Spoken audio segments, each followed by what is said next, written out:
Factors for designing an audit sample.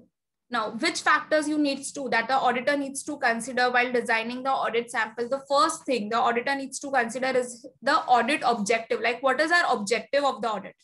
So he should first consider the specific objective which he needs to achieve. And depending upon that, he should select the proper audit procedure. What is audit procedure? Our audit procedure depends upon our evidence. Evidence कैसा होना चाहिए? Material होना चाहिए. कौन कौन से हमारे evidence होंगे? What are this evidence? कि हमारी जो हमने एंट्रीज लिखी है उसके सपोर्टिंग डॉक्यूमेंट्स, इनवॉइसेस होंगे, चलान्स होंगे, any other proofs, the third party से जो आप कंफर्मेशन लोगे, ये सारा जो है वो मटेरियल है या नहीं.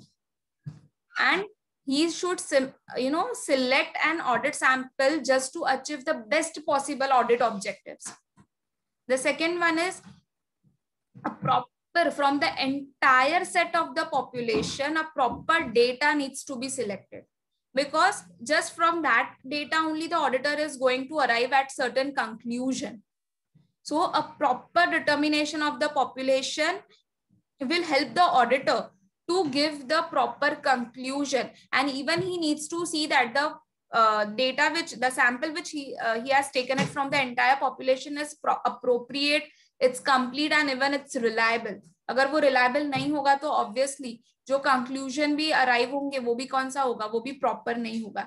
So again, ultimately it will not show the true and fair view. And the third one is proper audit evidence. See, हर एक इंडिविजुअल जितने भी हमारे आइटम्स होंगे from the population are known as sampling units.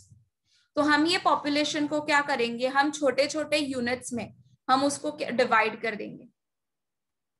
Now if the auditor want just to check के proper हम इसका validity check करना है, account receivables that is they are debtors of us, तो वो क्या करेगा कि एक सैम्पलिंग यूनिट इसके लिए क्या होंगे? कस्टमर के बैलेंसेस चेक करेगा, डेटर्स के बैलेंस चेक करेगा, इंडिविजुअल dators के invoices will be checked for this purpose.